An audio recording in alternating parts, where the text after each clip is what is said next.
Hello, friends. How are you? How are you doing? Everything looks foggy. Is that the camera or is that my glass? Oh no, that's the camera. Oh, hold up, hold up. We gotta get a little bit of magic going on there. Yeah, you're a little foggy. Is that better? It's better. I'm still there, so I didn't wipe away. I didn't wipe in new talent. I didn't rub in new talent or anything. Hello. Hello, Russell. Good to see you. Hope you're doing well. Hope you're hanging in there and you're feeling better. Um, I'm glad to see you here. I hope Rolled Oats is good. Jason, good to see you. Nice and early. That's nice. Mark, Kevin, Patty, Mike, Zach, Dave, Mr. Weapon 10, Phil, and Mitch. I was wiping Phil's tears. I don't know why you're crying, but I don't want you to be crying. Brandon Carr's here. Brandon, I thought you were joining the book club call. You were there, and then you disappeared when we were talking to Chad Lutsky. I swear I saw your name. And then I kept checking the waiting room to see if you were there and you needed to be let back in. And I didn't see you resurface. So hope you were able to see the video. It's on the Patreon if you want to see a crazy, awesome, wonderful call with Chad Lutsky about bruises on a butterfly. Go to Patreon and check it out. So, but apologies if I messed that up somehow, and I probably did. Jill would agree. I probably messed it up. So, what's going on? Allergies, Mitch. Oh, I'm sorry about the allergies. Fall allergies are horrible. So yeah. Hey, Alan, good to see you too, buddy. Glad you're here. Let's check in with the Magic Duff Bucket because you know what?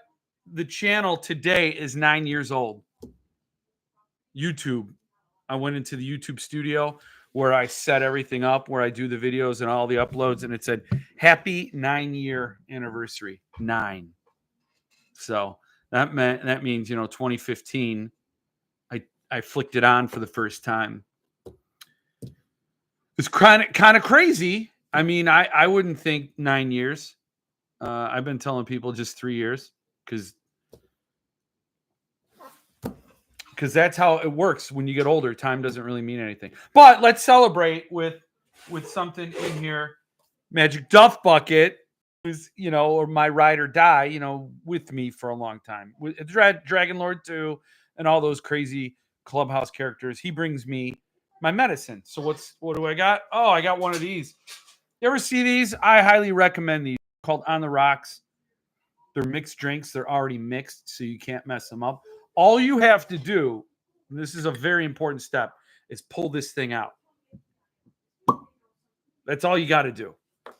And then once you do, you could, it smells like suntan lotion. I was like this. I'm on a beach. I'm on a beach somewhere, just like that. Oh, it's suntan lotion.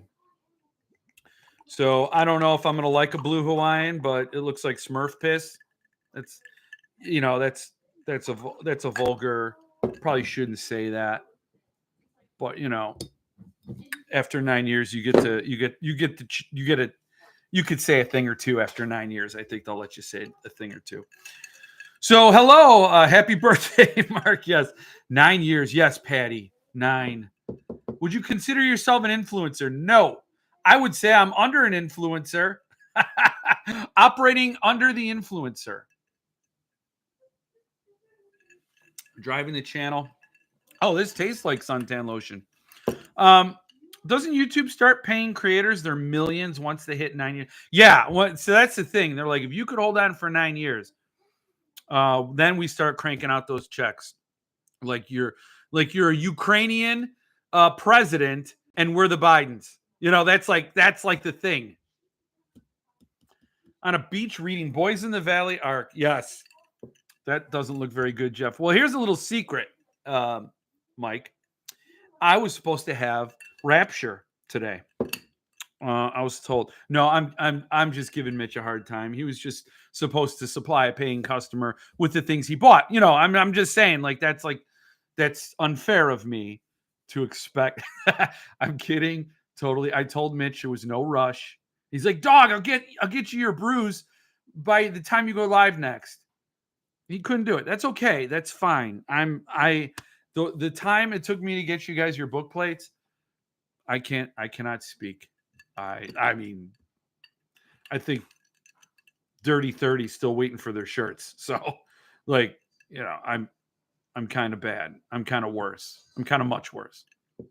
So next Monday, though, you're going to see a Jeff Word stout being poured, me being a little more in my element and nicer. Cheers! I'm drinking some from cider from a North Georgia orchard we went to last week. That is nice. Is it warm? Yeah, Zach flies to Atlanta all the time. He could swing up here, is what you're saying. He could stop at Costco first and then bring us some stuff. But that's cool. That's cool. A little hot cider. Can't believe it's been 9 years. I know, number one. 9 more? Woo! That puts things in perspective real quick, don't it? I don't know. With you guys, yes. If you guys are around, yes. Mitch let you down. What the hell? I know. And he's here and he didn't even pop in here to defend his honor. That's fine. That's cool. Mitch is too busy setting type and sewing sections. Yes, if you've got and I hope to God someone got William Stansel. If anybody here has a witch tree lettered they would like to sell, I appeal to you to get William Stansel a witch tree lettered. If there's anybody out there that deserves it, it's William Stansel. He deserves a witch tree lettered. So I hope somebody who could care less or is like, oh, that was a nice thing to have, but I got a numbered. I don't need a lettered. Whatever. I don't know. Somebody could part with one and get him hooked up because I would love to see that. Yeah. So, oh, wait a minute. Mitch is working on her chappie, so he has an excuse this time. See, when it's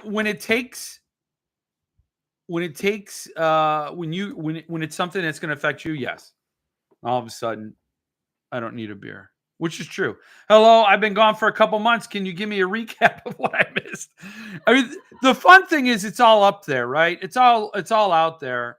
I just leave it like a slimy snail trail, and it's oily, and you'll slip in it, but it's out there, and you could go back and see the outdated rants.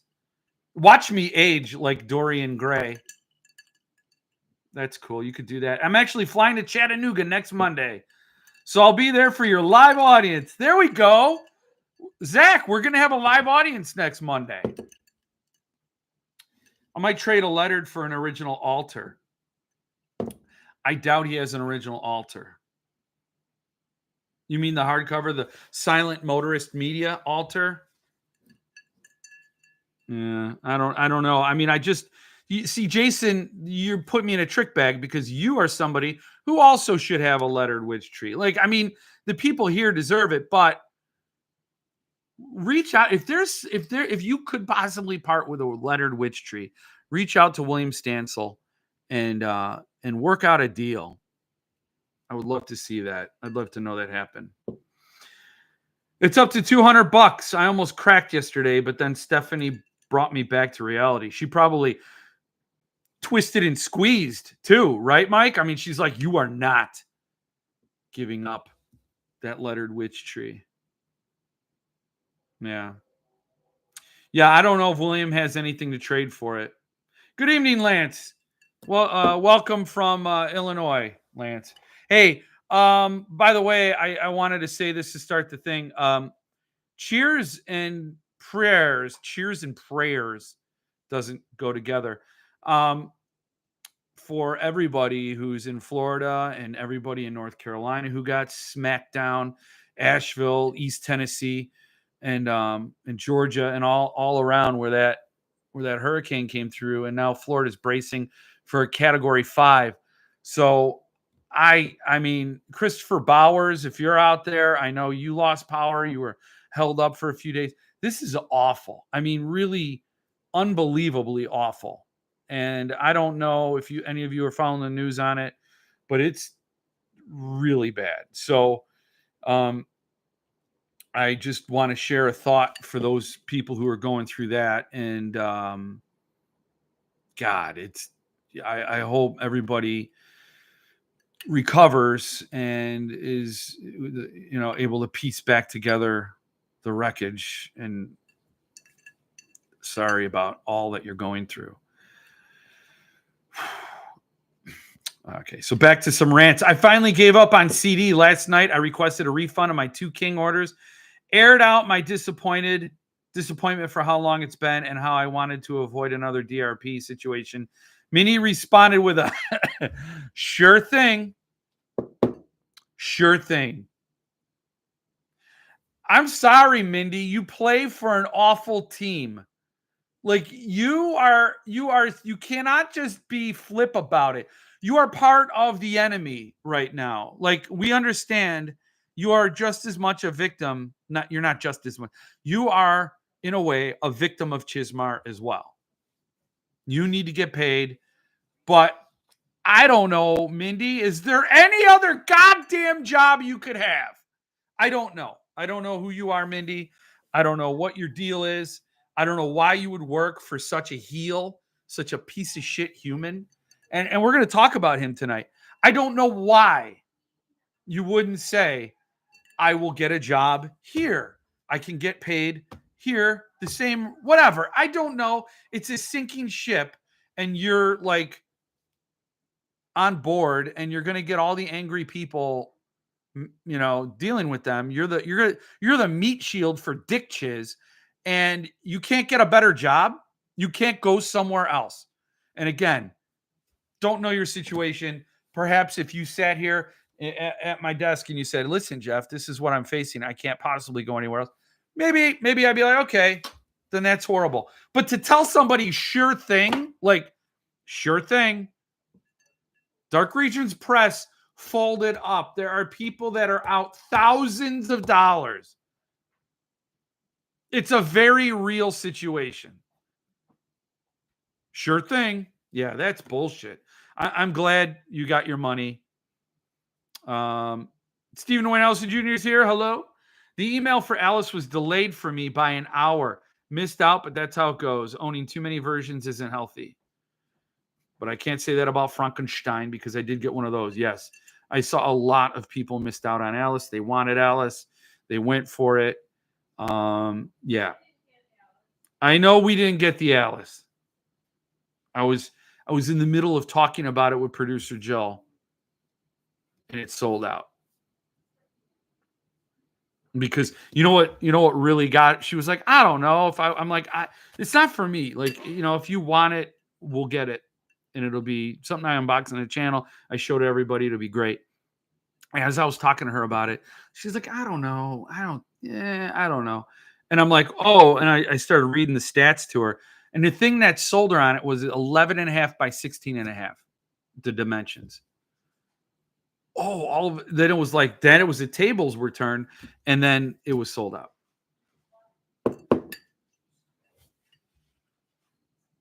Yeah. Yeah, it's been horrible. Not another shitstorm. This one is going to be bad. Yeah, bad. I know. I'm so sorry, Mike.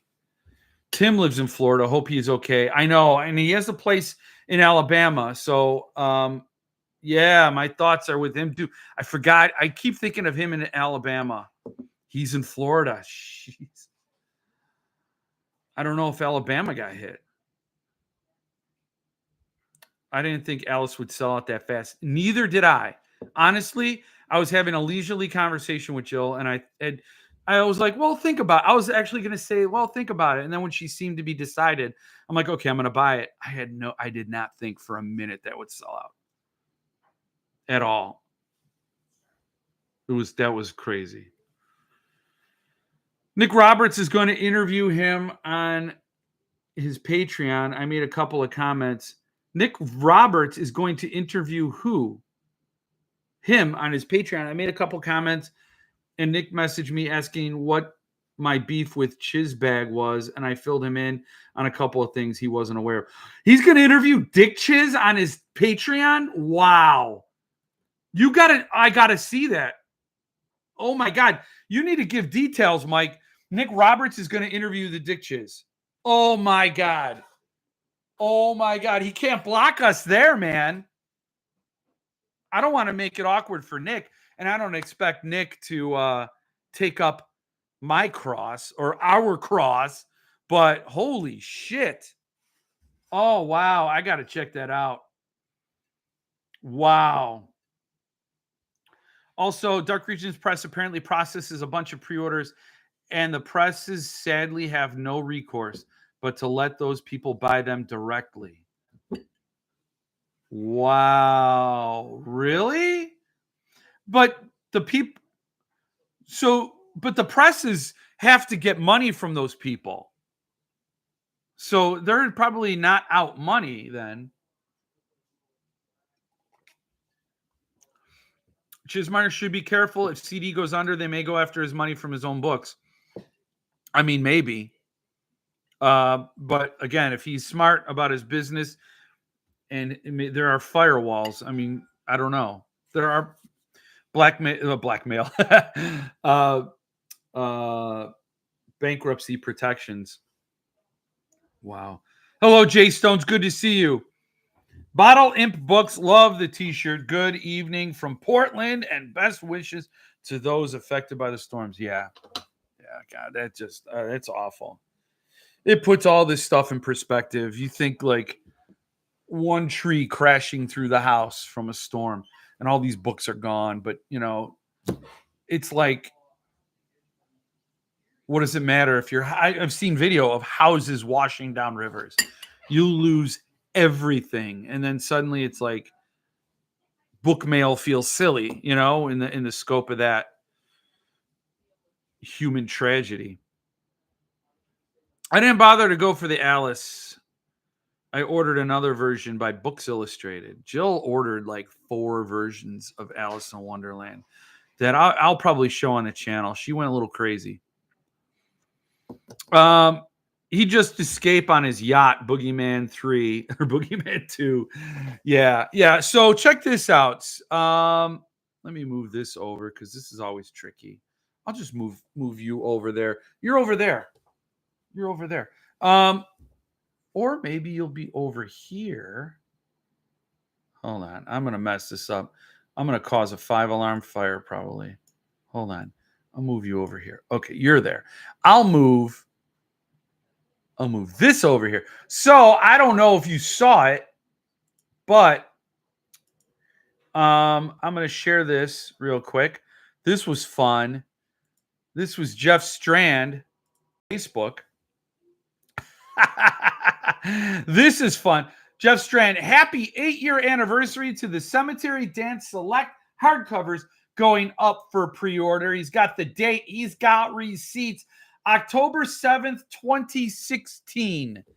Our friend, my namesake chum, Jeff Strand, was announced, and I actually did buy the Cemetery Dance Select of Jeff Strand. I did buy it. Each volume features 3 to 5 short stories personally selected by the author as his or her favorites from a lifetime of work, plus an exclusive afterword where the author explains the reasoning behind each selection and provides insights into the writing of each story. After I read Good Deeds, which was in Hark the Herald's Angels Scream, which made me an instant Jeff Strand fan, literally, the guy could write anything else to varying degrees, and I will always be a Jeff Strand fan based on Good Deeds. Pitch perfect horror humor story. Loved it so much. And that's not to say he's written things I didn't like. Pressure was a 3-star read. The sequel to Pressure, Deathless, was a 4-star. And I that's all that said. I Clowns versus Spiders, that first chapter is amazing. He's a great author. So I was happy to order that, but that's one of the books I canceled to get a refund from Cemetery Dance. And he wrote this. So he wrote happy 8-year anniversary to a book that's never been published.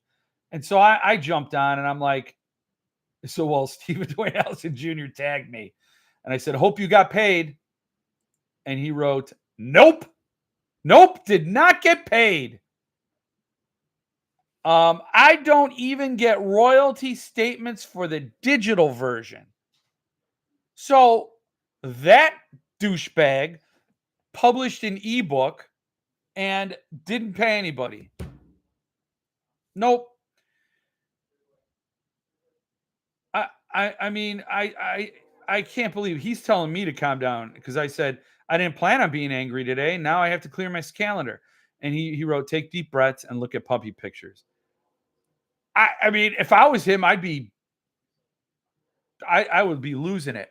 So I mean, like this is two authors that have told me directly and publicly that they have not gotten paid for their work with Cemetery Dance.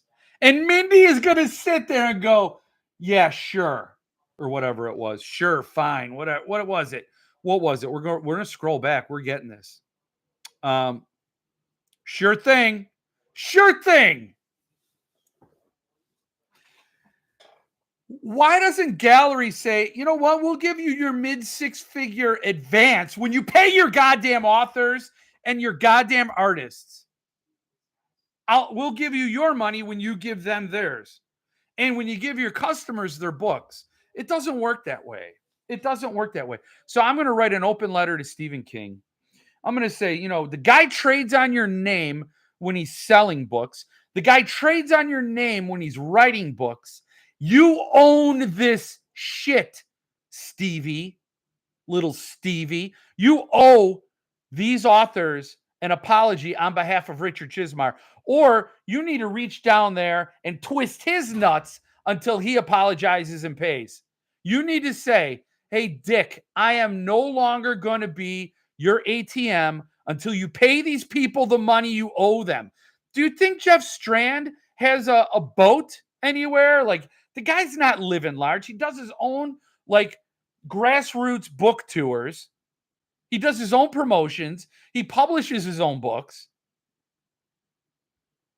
And here this dickhead is out there with a big 5 publisher shilling his books by cleaning out the waste baskets at Cemetery Dance. And he cannot pay Chad Lutsky. Chad Lutsky was like, basically, I'm not saying Dick Chiz was the straw that broke the camel's back, but it didn't help. I mean, how demoralizing and fatiguing is it to sit there and go like, what is the point? I'm not even getting paid by the publishers. I have to like promote my own stuff, and I'm not even getting the pay I deserve. And like, these are, again, Chad Lutsky, Jeff Strand, 2 people who, and I encourage everybody, and I'm going to start doing this. I'm not on X. I don't do that. I hate it. But we should just go on X or wherever and do the Chad, do a hashtag and do like hashtag Richard Chizmar, pay your authors. I mean, if everybody here that has ever purchased from Cemetery Dance, any fan of Jeff Strand, any fan of Chad Lutsky, anybody who supports these authors who are not making a killing on their business, I don't know who's popping up, so I gotta be careful with other people's privacy. We could just blast them. Richard Chizmar, pay your authors, and then tag him. And then escalate. Then go full Karen mode. Like, if enough of us combine together, we can form a mega Karen and say, Richard Chizmar, let me speak with your manager, Mr. King.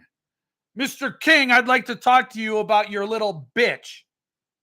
I'd like to talk to you about your little jockstrap, your sweaty, self-absorbed jockstrap of a human being. Pay your goddamn authors, Dick Chiz. Go do it.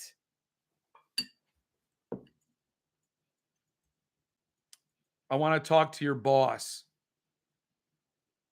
I mean, Jeff Vandermeer, we have him to thank. Look, it must be a Jeff thing, right? Jeff Vandermeer got screwed over. Jeff Strand's getting screwed over. Jeff Terry's waiting for his books. In the grand scheme of things, yes, I'm not faring nearly as poorly. But holy shit. And then other authors were like, Duncan Ralston, say whatever you will about him. He was like, why isn't the world coming down around this guy's head? Like, why isn't everybody bringing heat to him? Good question. So we should do that. I mean, just start a campaign, just blast the guy. Pay your authors. It's not, and then yes, pay your authors, ship your books. See, here's the thing. A lot of these little bitches on Facebook are like, oh, you can't wait another year for your book. Like, they're like, oh, it's first world problem, you know. You can't wait. You're just impatient. Don't worry. When you get it, it'll be a quality book. Okay, well, let's not make it about that. Let's make it about people's livelihoods, people who've worked for the guy and didn't get paid. What do you have to say about that, you little sycophant? What do you got to say now about not paying Jeff Strand, Chad Lutsky, and others? I know there are others, but these are the two that were very public about it. Pay them. Like,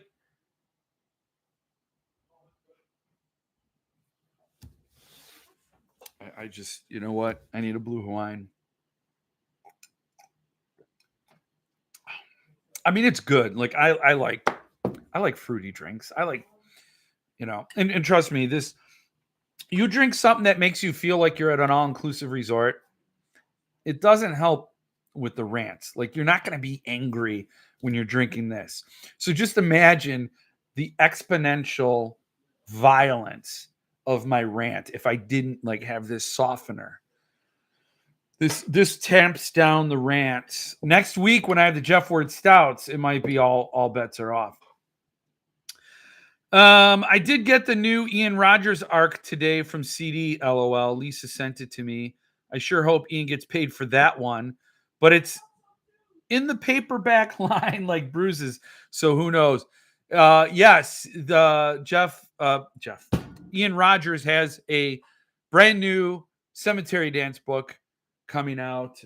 So that is an Earthling, a PS publishing book, and now a Cemetery Dance book. And I cannot send you to Cemetery Dance to buy that book. I can't do it. I just, no way would I do it. I would highly recommend, if you want an Ian Rogers fix, get Family. It's a great horror story, Halloween story. It's a great Halloween story, in the mood for spook house mayhem. and there is mayhem.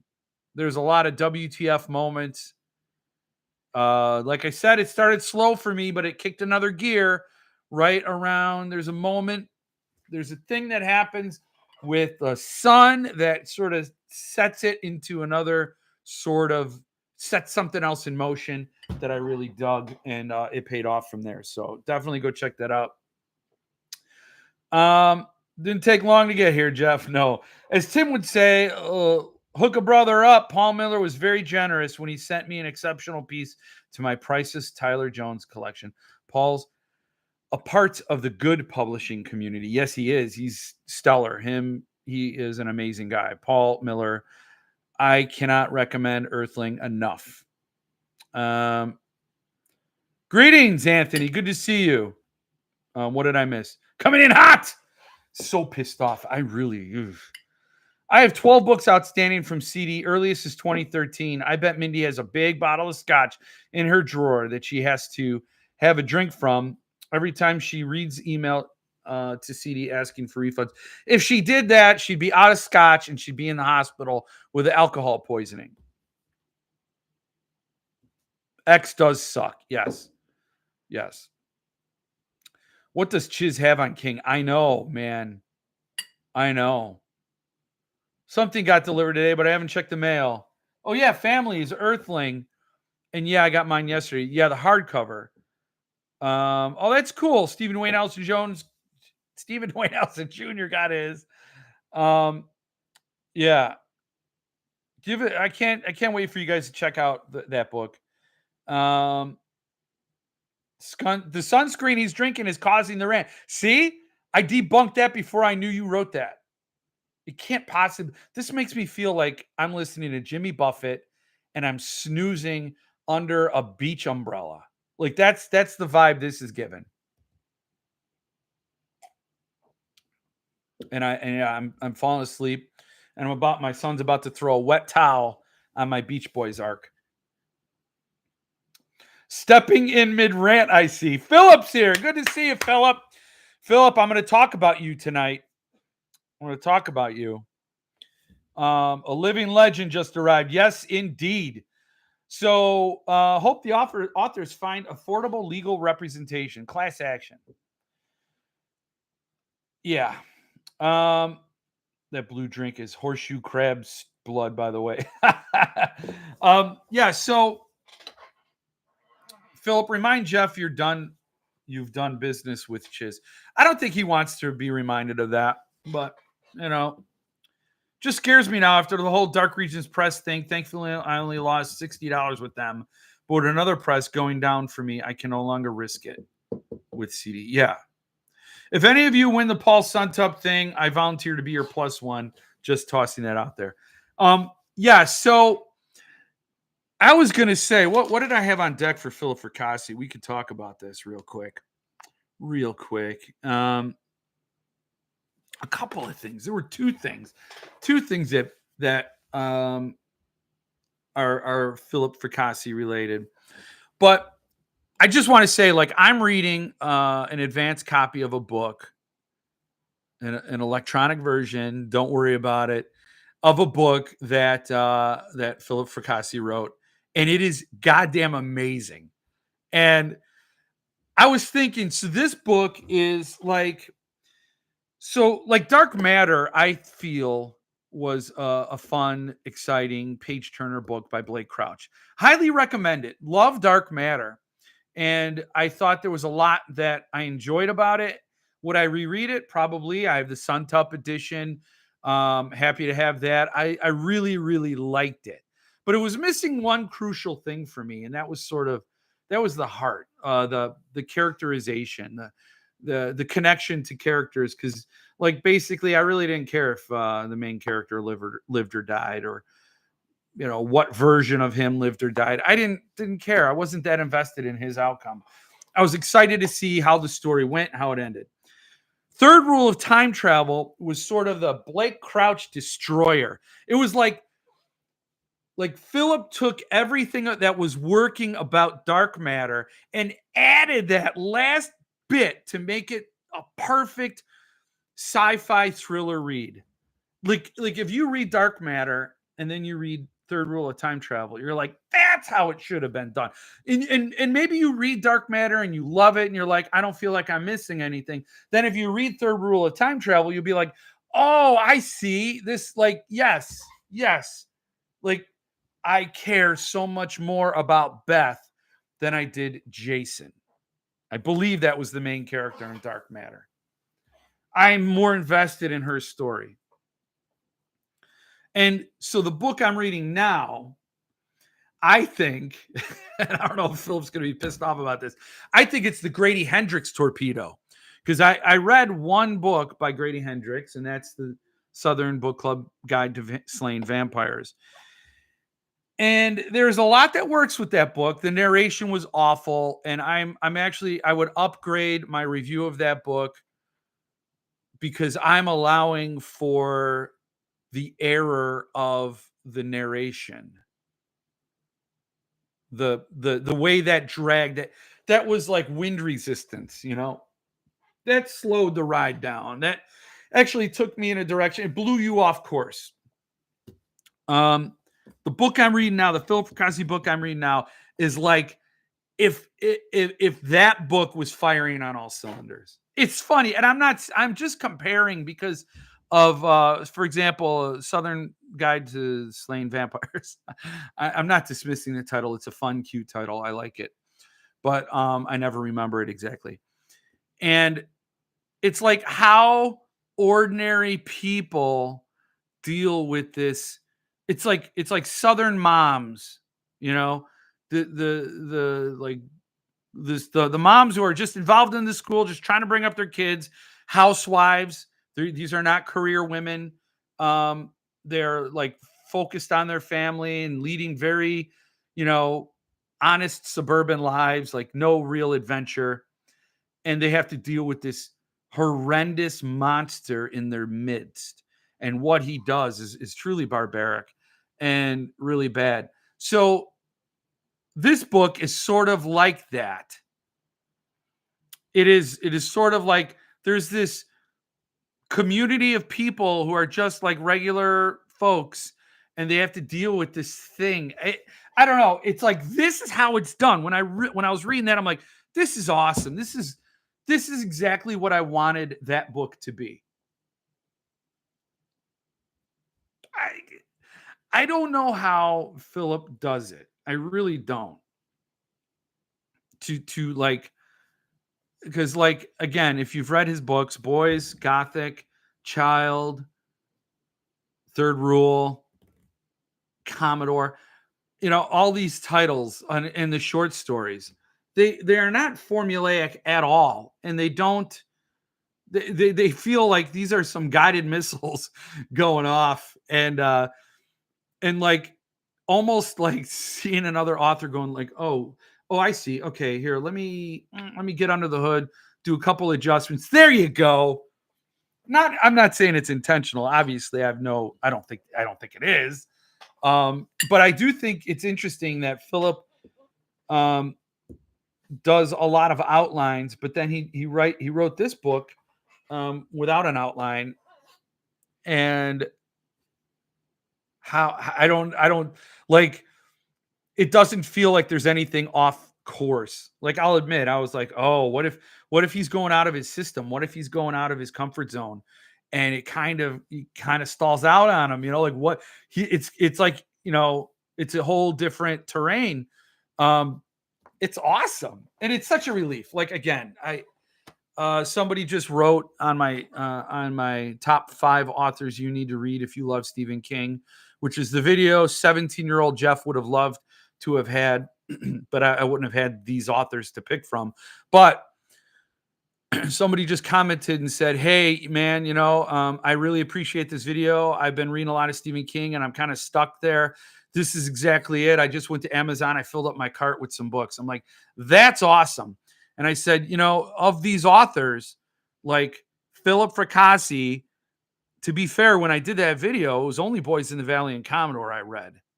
And it was Commodore that sort of clinched it for me as far as that Stephen King vibe. Tell me Commodore couldn't be set in Derry, and I'll kick you right in the nuts. I'll do it. Commodore could be a Derry story, right? An it story. Perfectly. It could also be a chapter in Boy's life. So that sort of clinched it for me. I'm like, this guy could tell a story in this novel.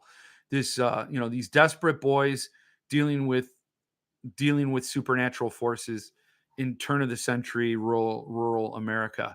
And that was an awesome story. Very, very much tugged on the heartstrings. And then Commodore sort of was like, man, that's a fine-tuned engine of horrific storytelling. And damn, it's brutal for a very thin book. It's brutal. So I said it. I'm like, Philip Fracassi is an author who has only solidified that further.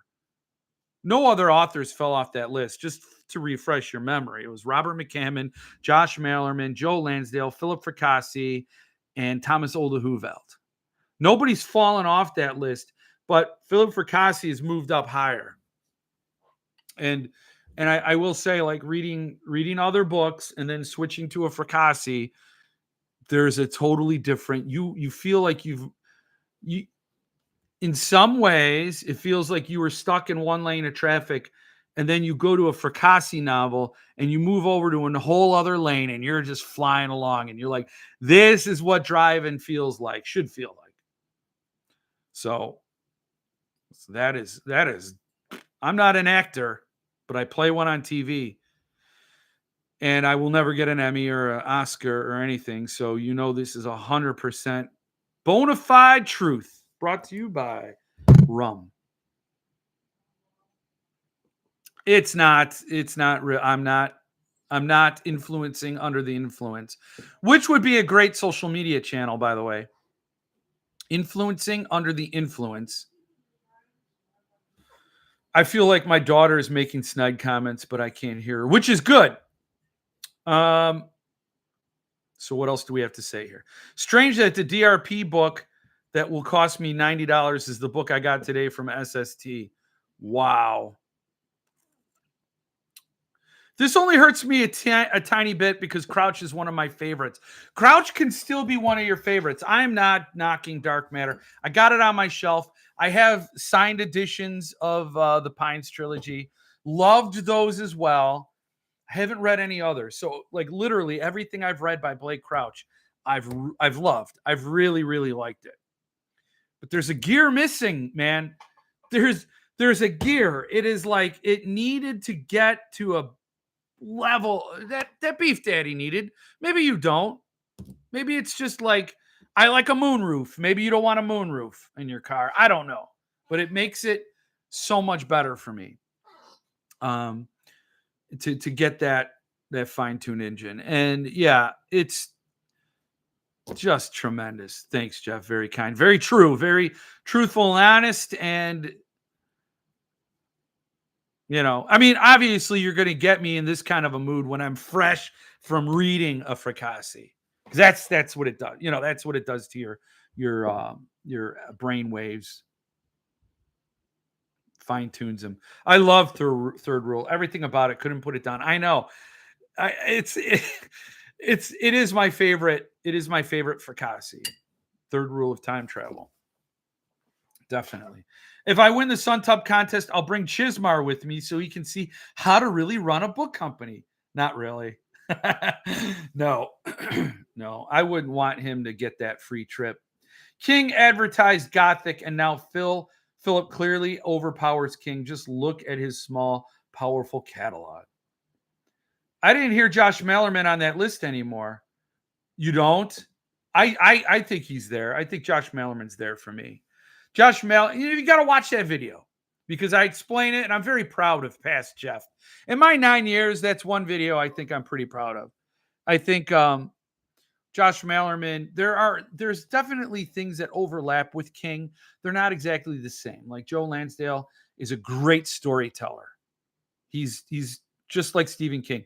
When you read Joe Lansdale and Stephen King, you feel like you're sitting down with somebody you trust, and you're getting a real story from a source, like a campfire story. It's that storytelling mojo magic.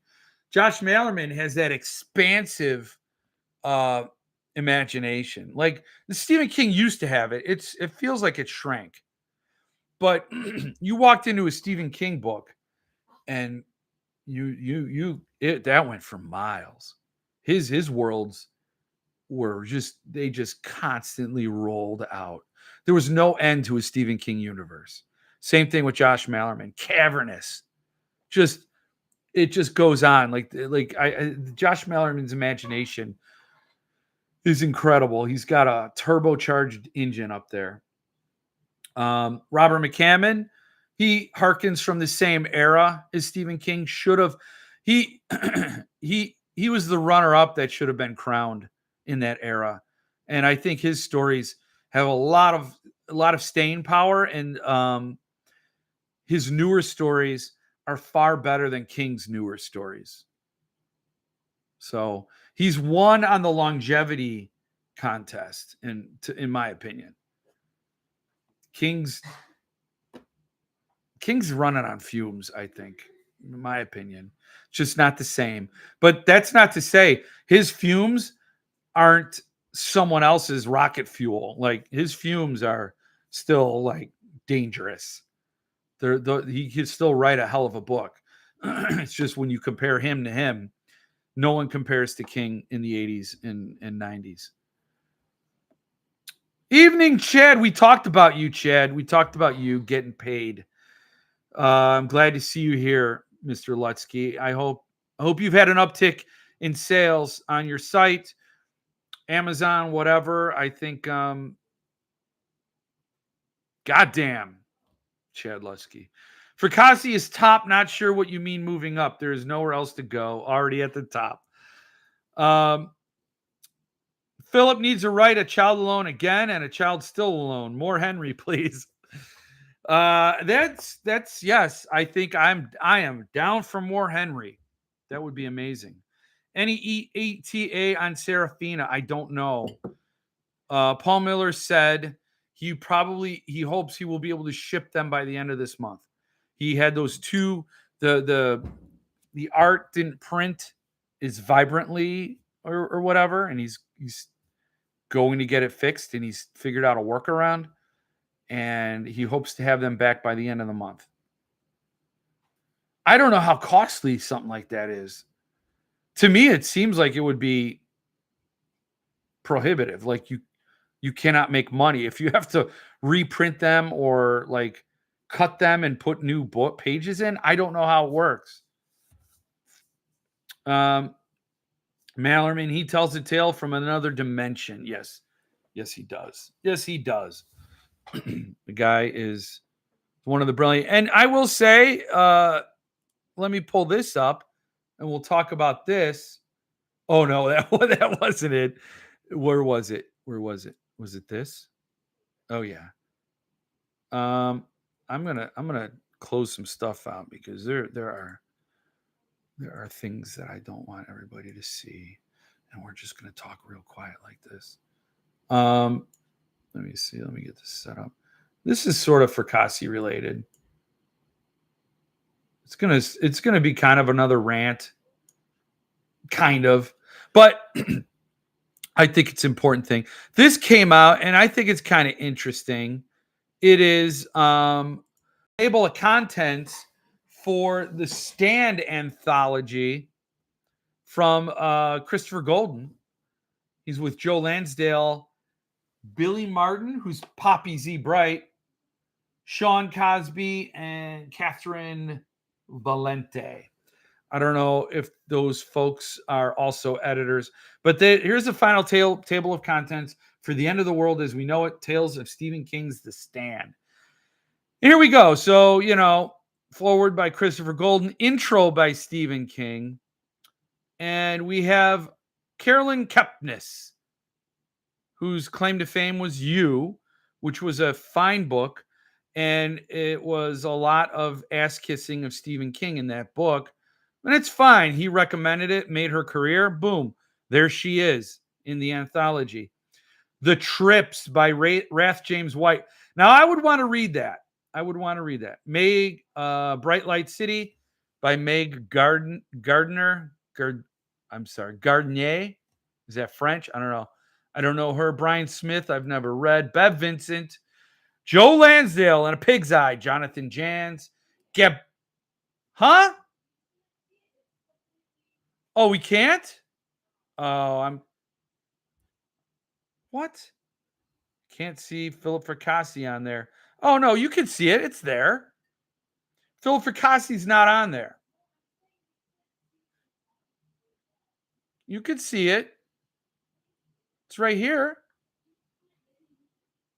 Can you not see it? It says I'm sharing. Can you guys see the table of contents? Yes. Okay, thank you. So, yes. Catherine Valente is a great writer. Really? Okay, well, I don't know her. There's a lot of names. Like, I don't like Gabino, so forget him. Haley Piper, I was going to rant about her last week. She wrote something on Threads talking about how she can't get any attention. Nobody likes her. And somebody commented, said, hey, you don't do anything but complain that nobody likes your stuff. You never talk about your books. You never tell us why we should like your books. You never talk with passion about the stories you've written, about things that inspire you, move you. You just come on to Threads or Twitter or Insta and complain that nobody gives you your due. Well, here she is in an anthology with Dick Chiz, Tim Leban, Catriona Ward, who's I got to read, Poppy Z. Bright, Michael Corrida, who have I read? He's awesome. Alma Katsu's pretty popular. Josh Malerman, amazing. Here she is with the players. I've read Rio Yours. He's a great writer, just not my bag. Paul Tremblay, Ronald Malfi, Chuck Wendig. Oh, there's another Catherine Valente story. Twofer there. David J. Shaw, Nat Cassidy, Brian Kane. So there are a lot of great authors. But yes, do you notice?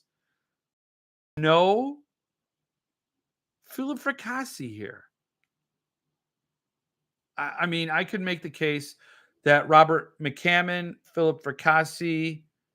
Well, actually, Robert McCammon, I don't think belongs in a Stephen King anthology. Robert McCammon has his own empire, own legacy. He shouldn't be serving someone else's legacy. He's just at that point in his career. Whereas Philip Fracassi's a lot newer than Robert McCammon and deserves to be here as an heir. Robert McCammon can't be an heir to the Stephen King throne. He's another king. You know what I mean? He's got his own kingdom. So Thomas Oldhuvelt and Josh Malerman and Philip Fracassi and Joe Lansdale's already in here. So Joe Lansdale and Josh Malerman are here. And if you threw in Philip Fracassi, he needs to be here. So those are the TOCs. Now, I will say it's a better list of authors than I thought. There, you know who's not in here? Scott Ian. They talked about Scott Ian being in this anthology, who is the guitarist, lead guitarist for Anthrax, who is, I love the guy. He's amazing. And he's not. He didn't make the cut. He's not in the final list, which is good because Philip Fracassi deserves to be in there. He should be in that list. Oh, I'm blurry now. Blurry. Maybe this is making it blurry. Thomas would kill a Stan story. Yes, he would. These are people Golden and Keen rub elbows with. I know. Oh my God. I'm telling you, if I had an anthology, Phil Fracassi, Chad Lutzke, Josh Malerman, Chad Lutzke, you would have a story in there. You would have to. You would have to. Can't read this at all. Oh, you can't read the thing. Okay. What about that unannounced McCammon from Brian James Freeman? It's Mystery Walk. I just announced it. So what? I'm not going to say whether it is or not. But Mystery Walk is a good guess. It's a very good guess. I will say who's publishing the anthology, I don't know, but it's probably one of the big five. And if there's a deluxe and Stephen King signs it, it'll, what if Cemetery Dance is going to take more money for that? Cheers to you, Dick Chiz.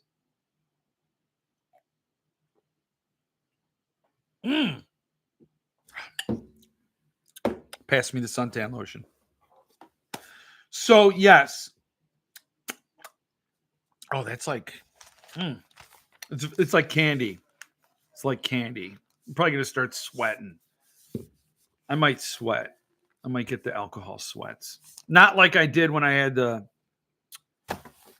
old fashions with Phil Fracassi. But yes, so that to me is like, there's a hole in that table of contents. There are a few holes.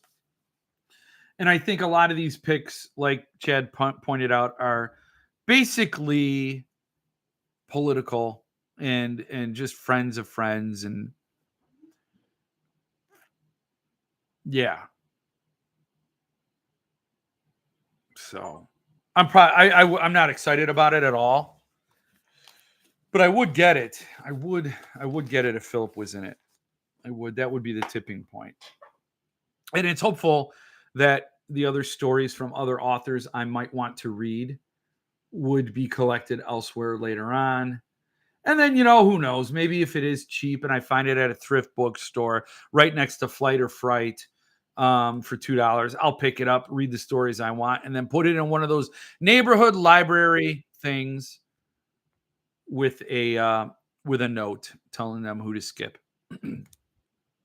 Hans Curtis just commented on Facebook and it appeared, and I thought he was back in the chat. Hans Curtis, I hope you're doing okay wherever you are. So let's see. My theory, Jeff will love this. CD gets the final Dark Tower book, not Grant, who hasn't published in decades. That I'd be out of my mind if that happened. I would settle for the trade edition. I would not get a Dark Tower book from Cemetery Dance. I would buy the trade edition from Scribner or whoever. No way. They would take their money for it. They would take a shitload of money for it. They would offer a signed edition, I don't doubt. And then they'd go bankrupt. So haha on everybody. It could be the thing that would save them, though. They'll take the money for that. They'll put out the Stand. They'll put out Pet Cemetery. And then, the tide will go out again because Richard Chizmar is chasing his own tail around Boogeyman land, I'd get it just because of the Lansdale and Malfi. Well, I mean, yes, that's not, and Mallerman, that's not nothing. And I want to read Wrath James White. I've never read him. So I'm always looking for an excuse to read authors who keep popping up on my radar. I think the Lansdale is in another collection. I know. Isn't that crazy? Hashtag come back, Hans. Come back, Hans. Pay your authors. Not that he has to. Pay your authors. Let me see what else. Okay. That was something weird. Something weird popped up and I just had to check it out. Interesting. The gravy train never ends for the Chiz family. I know. Not at all.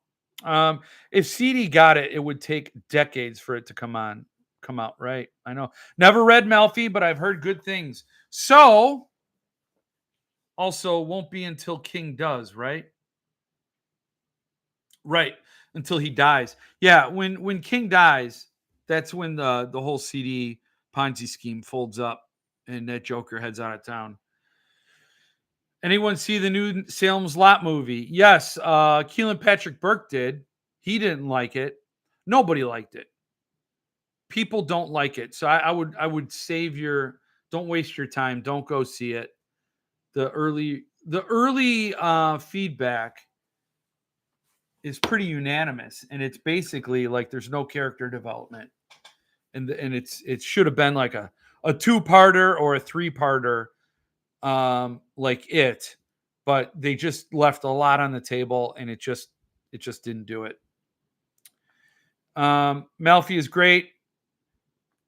He's the next book in the book club. You're damn right. Nice tie-in. We got a small town horror Ronald Malfi title. My first Ronald Malfi book. I've talked to the guy twice on like my channel in 2 different times. He was at Fassi Fest, and I haven't read him, and I feel stupid. Like how could I talk to the guy if I've never read any of his books?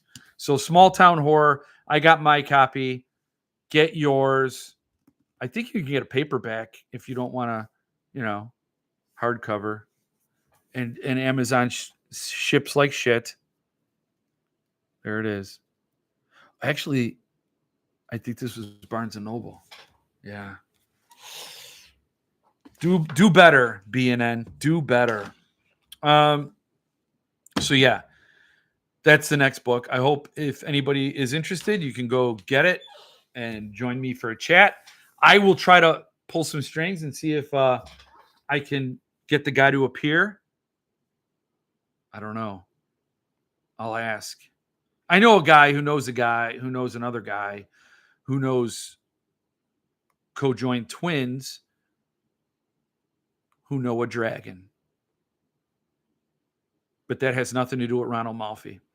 I may be in the minority, but I thought it was pretty good. Salem's Lot. Chad, the next book for Jeff's book read is a Malfi read. Yep. It had potential, just too much cut. It would never work as a movie. Yeah, that's pretty much what I heard. Similar, Andrew. So you're not, nobody out and out said it was a train wreck. Just like it just didn't get there. It missed the mark. Mark, if you didn't show up to these lives, I would miss the mark. If I wasn't familiar with the story or anything, it would be an okay vampire movie. Interesting.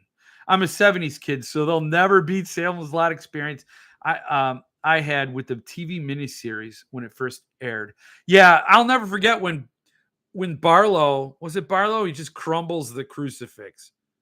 That will never go out of my brain. Like, because as a kid, when you're a little tiny little wee lad, you believe in authority. You worship authority. You depend on authority. Authority comes in many forms. It comes in your parents, your school, your church, and it is infallible. The world is what authority says it is, and you have your PB&J, and you go about your life carefree and happy. And when that vampire crumbles that crucifix, I don't know, for this altar boy, it was a moment where I thought, obviously it's fiction. Obviously it only goes so far. But in that moment, I'm like, you do question. You're like, authority, sometimes there's something that doesn't bow to authority. Like it just seeds the thought that not everybody holds the same things to be true. And there are others out there that might overpower your worldview. So it's interesting. That was my thought as a little tiny wee little child, seeing that vampire laugh and scoff and crush the crucifix.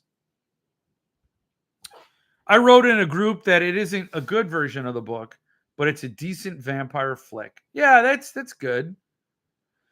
Got my copy from an indie bookstore. They had a ton of signed Malfi books. God damn it. Mine's not signed. I looked it up. There was a Vortex. There was some bookstore that did have signed small town horror books, but they didn't when I ordered. It sucked because the cast was great. They just didn't have a lot to work with. This is a service I'm providing to everybody, including myself, because I nothing gets me madder than investing the little time I have into anything that's a waste of my time. It really pisses me off reading a bad book, seeing a bad movie. I don't know why I'm getting the stink eye. It's only 9:30.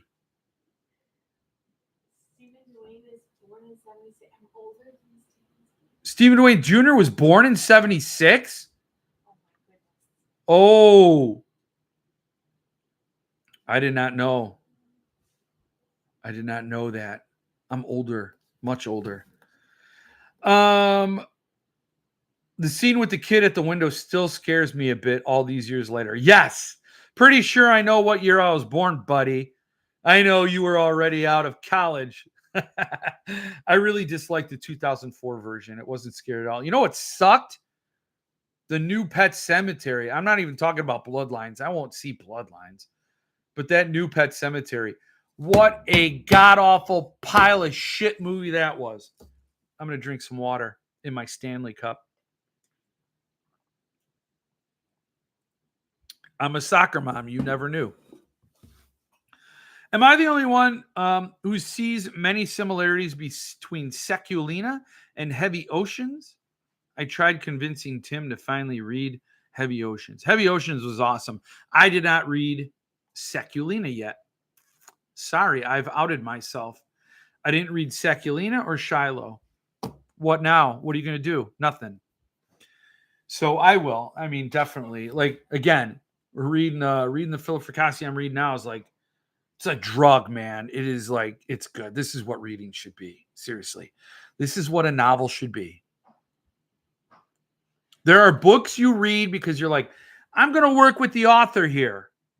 And then there are books you read and they move you and that is what it should be. Bruises on a Butterfly. Yes. All day, yes. You read that and you're just supercharged. I mean, not it's a funny thing to say because man, oh, that book cuts. Now, see, that's a mood swing. That's what they call unstable. You know, an unstable human would have a mood swing like that, and you saw it live. But yeah, that's a gut punch of a book, man. I'm gonna take another sip of water. This is water.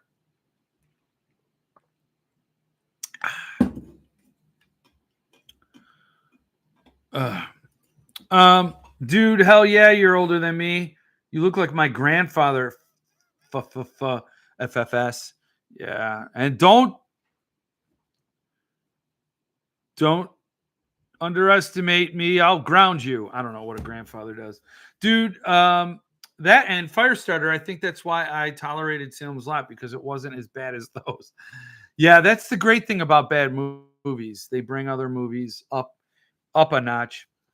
What store? I was looking for a few other titles I'd like to get of Malfi signed. Yeah. What indie bookstore has the Malfi signed? Another book that did really bad as a movie was F. Paul Wilson's The Keep. Please tell me I'm not the oldest one here. Chad, I don't think you are. Just drop what year you were born. No, I think Mark's got you beat. Chad. Mark has got you beat. Mark is proud of telling us how old he is all the time. And I want him to have that honor. And Jill says it's because Mark looks fantastic as a rock and roller, kicking ass with his bad hips. All books do really bad as a movie. Let's just put that out there. If I had attended college, I would have been a junior the year you were born. See? And Mike thinks he's older than you, Chad. We all think we're older than you. Winning my league second week in a row. Good job, Stephen Wales. I don't know what I'm doing. I know I'm up against Jason Murphy. Am I beating you, Jason? I mean, I'm going to apologize if I am, but I'm not. I'm not sad. You're coming for me, man. Oh, dog. You're coming for me. I'm winning 110 to 99, but the problem is I have no other players. So I'm a sitting duck if he gets 12 points. Oh. Oh. Chad, I'm a lot older than you. Firestarter reminds me of an old ABC movie of the week. The new one, yes. I was born in 68. Mark loves you, Jill. She loves you back, Mark. Midworld is doing The Keep. Speaking of which, where is Mitch? Mitch was here, but I think he got spanked. 1964 is represented. Patty's 55 double nickels. Chad was born the same year as my brother, 1970. There are some geezers here. Yes. Come on. Nobody rants like a geezer. My rants are only going to get better. Oh, my God. The curmudgeon. I feel it. It's like the force. You know, you're like, oh, you're just going to lean into that negativity. Lol, I need Mahomes to get a couple more TDs. Did I just walk into a nursing home? Maybe you walked into the Autumn Springs retirement home. Anyone getting Lovecraft from Chirotera? Not me. Mitch was born in 2010. Mitch was born more like 2018. No clue. Just saw it mentioned in the most recent newsletter. Yes, I ordered Lovecraft through Subpress. Okay, so Jason, you were supposed to tell us where you got those signed Malfies. I didn't see you mention it, Jason. So tell us where you got your signed Malfi. What was the independent bookstore? We need to know. We need to know. My nose itched. Man, I'm so old. I could just look at myself and say, man, I'm so old. Got them from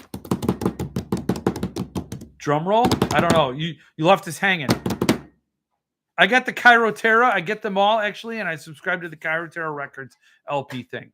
So that was an interrupted message. Got them from Bob's Bay. Bobsy Bay. Bobsy Bay. I think it filtered my other comments. Bobsy Bay. All right. Well, Bobsy Bay. It sounds like it's saying Bob's eBay. Bob Z Bay. BOBZBAY. Has those signed Malfies. So go check them out. Check him out. Check it out. Check that out. Go get it checked out. Have a blue Hawaiian. You know what? I drank my blue Hawaiian and this is still cold. So there's no ice. I got no ice, but I could pour a sip. Pour a sip. I ain't driving anywhere important. No, I'm not driving. I don't drive after these lives. Camelot has all the Delirium books, Malfi books right now, $75 each one.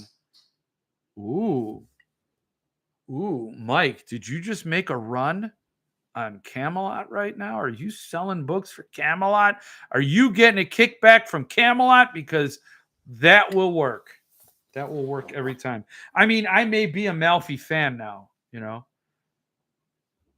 They had a few when I got mine delivered fast, too. Mitch, read Mike's comment. Stat. Oh, boy. Too bad, Mitch. Mitch, we're all going to Camelot now. Everybody, get over to Camelot and clear out those signed Malfies.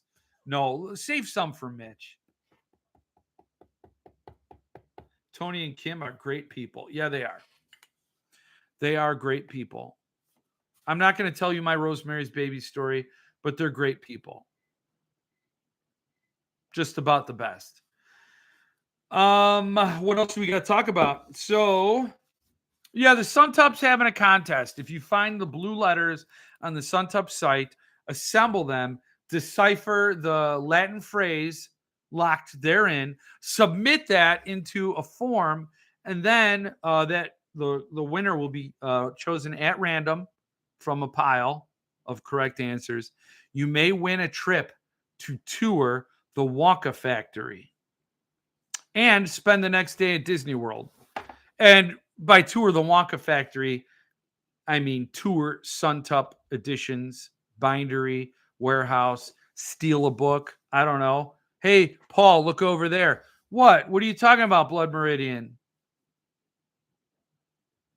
So it's very cool. Paul Suntup. And I mean, I tell you, I had no idea he was doing that contest. And if you read my newsletter, you'll see what I said in there was just like what he's doing with that contest totally matches why I was hooked on Suntup from the beginning.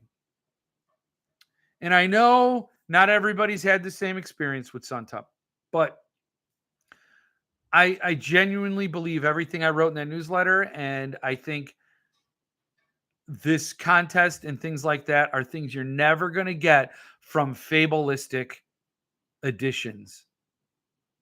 So if you didn't read my newsletter, I was going off on Fableistic editions, which is a fine press imprint from Macmillan, whatever. The big five is coming into the small press territory, knocking everybody around saying, what do you got going on here? I want in on the action. They're going to come in. They're going to take up resources.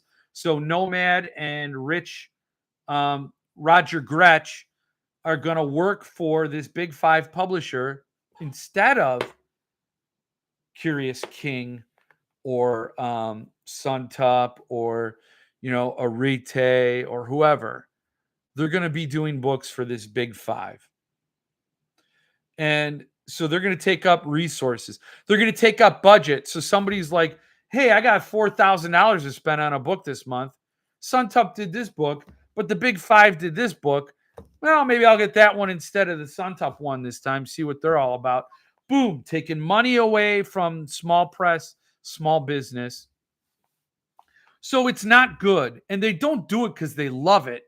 Like Paul Miller, Paul Fry, Paul Suntop, Paul Goblersh, Jared, they all come up, Brian James Freeman, they all come up with the love of the book, the love of the story. Brian James Freeman's also a writer, so he loves the written word. There's a passion there, there's a love there. They're coming up from that angle, and that is why they are honoring the book.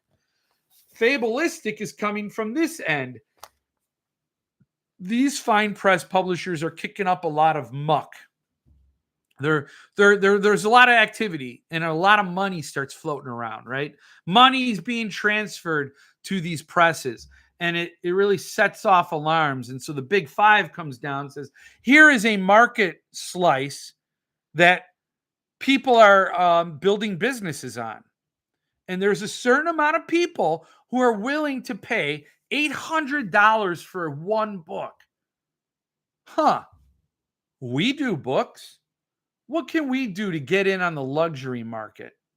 We've done trades, we've done this and that. What can we do to get in on the luxury market and get some of that market share? So they come in, somebody pitches the company. They come in and they're like, they set up this shop and they have titles lined up for 5 years, I suppose, if you read that article. And they're basically starting with a public domain book. Here you have the war chest to put one of your hottest authors as the launch edition to show the world you're here and you mean business. But you start with a public domain title? I mean, you get Roger Gretsch and you get Nomad Letterpress and you say Bradle binding and you say quarter bound in leather and you do all the right things. You do all the right photography and you do the behind the scenes printing and you give it the artisanal quality feel. But this is another Panera Bread. This isn't a bistro. So you're not fooling the diehard collector. And you're just there. You smell blood in the water. So there you swoop in. So I won't patronize them. I was told I expressed some things and then I was privately messaged by somebody who said that February is going to be a big author. Because in my comments, I said what I just said here. I commented on some post and I said, hey, why didn't they start with a living author? Why didn't they start with their hot? I mean, they have a stable of authors. They're Macmillan, they have them. They have the rights to the books. Why don't they just say, hey, yeah, we're going to do you. Can you want to sign? We're going to, sign, maybe 1,000 books, maybe 500. I don't know what the print run will be. And yeah, we're going to start with you. We're going to make big waves. Big waves. Our first fine press book, and you get that honor. I think any author would be jazzed about it. And they didn't. So they started with public domain. That to me feels like you'll try this out. You'll flex your muscles. You'll get one going. You'll learn the ropes. You'll kind of get the hang of it. You'll see how it turns out. You'll see how it sells. You'll see what kind of demand there is. We'll do a pulse check, and then we'll give you the real big authors. But we're not going to burn that. We're not going to give a sweet cherry deal to somebody until we know that it's going to be good for us too. I mean, I don't know. That's just how it feels. I'm a total outsider. But somebody messaged me and said February is going to be that date. A big name author. And part of me is excited for the fans of whoever that author is. I mean, that's quite a great thing to have a beautiful, like as somebody who's like as a kid, when I saw that Dark Tower book by Grant, I knew I was holding a narcotic. Like, I mean, I'm like, this is somebody who loves books. They did this book because they loved it, not because they wanted it's a business, but because it's love. And there's, I understand if you love an author and you want to see that honored, that written word honored, then there you go. But I'm not there. Of course, yes, you're telling me that Macmillan owns Tor. Tor owns Nightfire. Nightfire did Philip Fracassi, Boys in the Valley, and another book coming up. So if Fabulistic did a Philip Fracassi book, yes, I would want it. I would probably buy it. I'm pursuing authors now, not just randomly buying publishers, or just impulse buying authors I don't read. Like, for example, I've never read Malfi. Starting with a trade edition, like, there you go, Jeff. That's how your addiction starts. So I would want a Philip Fracassi fabulistic book. Totally. But that said, Jill hates it when I say that said. That said, I resent them being here. They're crashing the party. It's like okay, you have the nerd table at the in the cafeteria, the bunch of nerds sitting there, and one of the nerds figured out time travel. Let's just say one of the nerds in his science experiment created time travel. Now all of a sudden the cool kids, the jocks, are coming over because they're like, man, my dad says if I travel back in time and invest in this stock, I'll be a gabillionaire. So now they're going to come over to the cool kids table because the nerd kids, because there's something going on there that interests them. You know what? Stay over there. We didn't need you here. We were geeking out about our authors and our love of books. And you are so far, you are a business in the strictest sense of the word. And the things I've seen from the business end, from the big five, what they do to authors, no thanks. You're no friend of an author. You give them a big payday. You give the wrong authors the biggest payday, and then you shit all over their work. No thank you. A little more suntan lotion.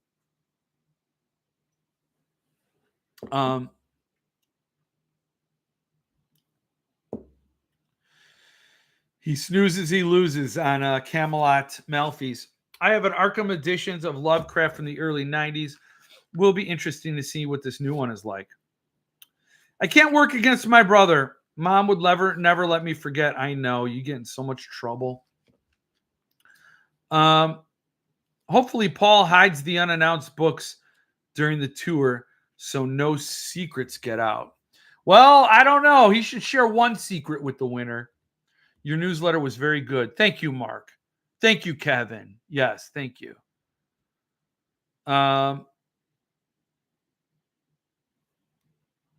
Fabulistic, shake my head. Yeah. I will say, and Andrew, you're somebody who stuck up for the Greer brothers. Fabulistic makes me soften my stance on Conversation Tree Press. I've seen their books. They do gorgeous work. I've not held them, but I've seen really high quality photography of Flowers for Algernon and Peter Pan, and they do amazing work. They did approach the market as a luxury market, but they wanted to provide a luxury experience. Not that they wanted to slice off the money necessarily, but they wanted to come in and offer that luxury experience. They were more about the luxury of the reading experience than the book. That's fine. It's still a passion. It still feels closer to passion than fabulistic.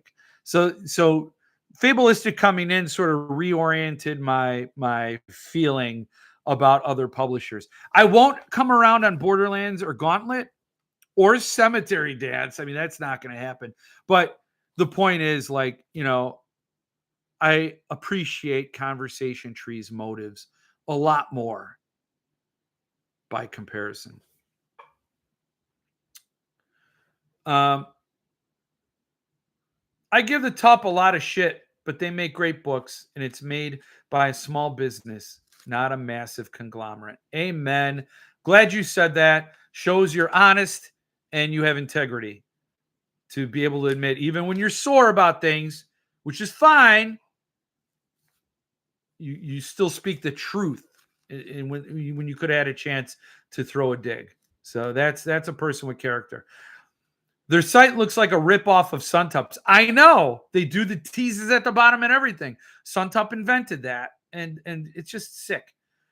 Fabulistic is going to be bad news for small press. It's going to suck.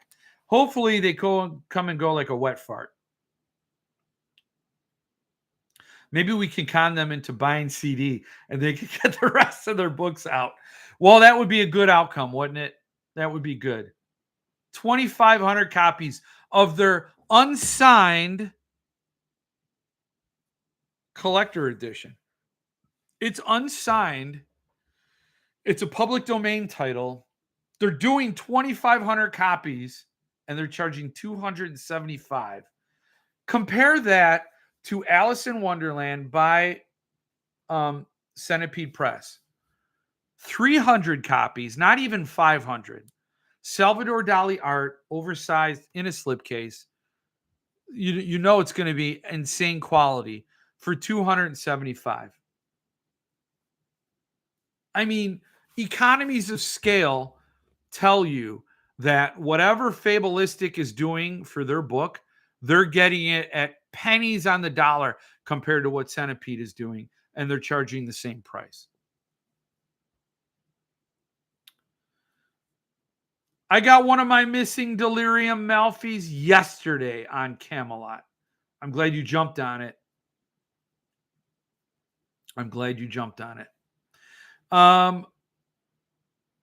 Similar story about Formula One driver Lance Stroll. He wanted to be a driver, so his dad bought the team to guarantee he had a seat. Oh, doesn't that just make you want to crush some windpipes? Doesn't it? You just want to choke some people. I threw out a comparison in my newsletter. If you want to go read that, feel free. I drew a comparison between somebody getting favorable treatment based on influence and not talent. Jeff, if you're ever in Utah, come over and you check out my Conversation Tree press titles. They really are up there in quality. I don't doubt you. I saw pictures, and there's no denying. I did do a lot of mockery over Fawn. Yeah, okay. Where in Utah? Where in Utah? We were in Park City. We couldn't even afford to visit Park City. People looked at us like,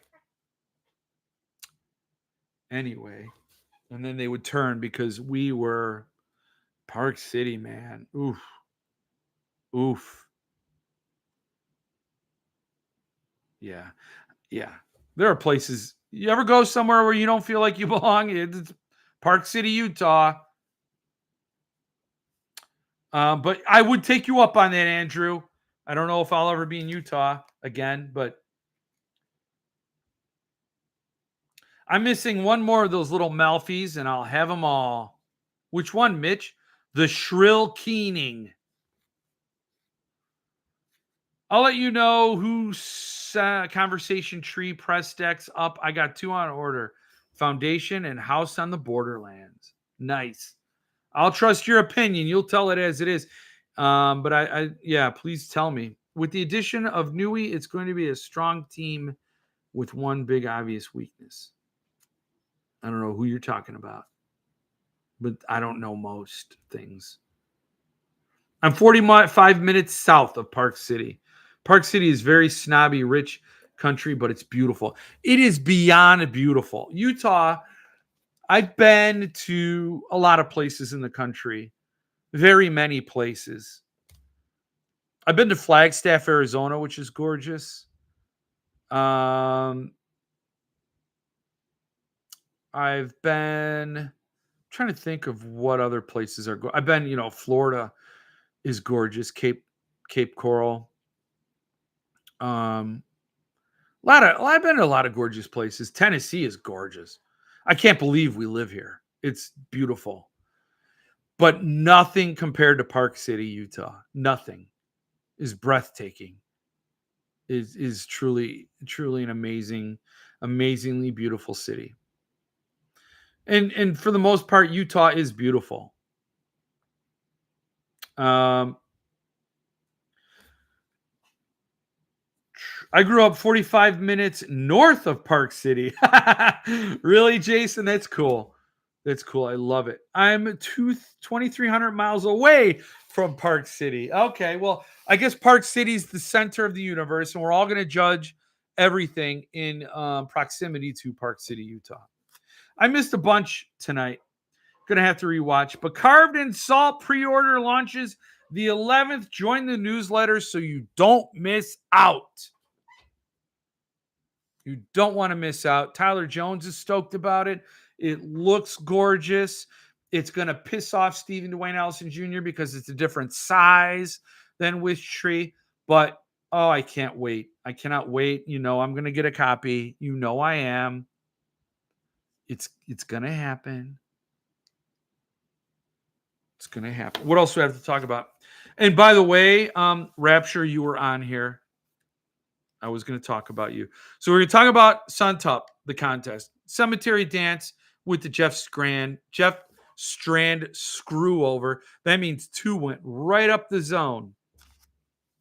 We talked about Fable Shits. There's a funny group on Facebook called Fable Shits, called Haters of Fable Shits. A little overdone, a little on the nose, but I didn't make the group. It's hilarious. We talked about the Centipede Press Alice. We talked about The Stand. We talked about Rapture Publishing. We talked about Fassi and how his books are like what other authors are missing. Seriously, Philip, go watch what I was saying. Your stuff, man, it's amazing. We talked about literally everything I had on my list, and that the channel is 9 years old today. 9 years old. We have a 9-year-old channel going on. 9 years old. Looks amazing. Can't wait to get it. Carved in Salt. I've been known to be salty. And I will. I'm only going to get saltier. I'm going to get saltier. I'm older. You get more inflexible. You realize how much of your life you've wasted. You get morose. You wish your children did better than you. Everything's awful. I'm getting the stink eye because I know it's an hour and 32 minutes. Hour and 32 minutes. Happy 9-year anniversary. Thank you so much. Wait, did you see the limited edition Poe Folio is doing? Yes, I did see it. And it looks lovely. I have the Suntup Poe, and I love that. So I'm done with Poe. If only there was a Fracassi Poe book out in the world, perhaps I would jump on an edition such as that. One can only hope someday. Happy 9th. Yes, happy 9th. Woohoo! And to everybody who's going through the storm's heading your way. Man, I'm with you in spirit and thought, and my heart breaks for you. I'm not a strong person, but I offer you all my strength, all my good vibes. I hate to see that. I do believe the vast majority of people are good people. I do. Sincerely, I think most people are great people. And so the storm's hitting a bunch of people, and I nobody deserves it. I hope everybody gets safe. Everybody stays dry. Whatever you lose, you still have your family, your loved ones, your dog. My dog stepped on a bee today. That's another story for another day. So, here's to you, stay strong. And here's to everybody. And this is my toast at the end of every show. My toast, everybody who's going through the storm, you're going to be better on the other side. Guarantee it.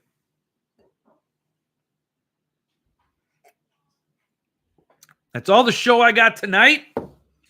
I will see you next week, God willing.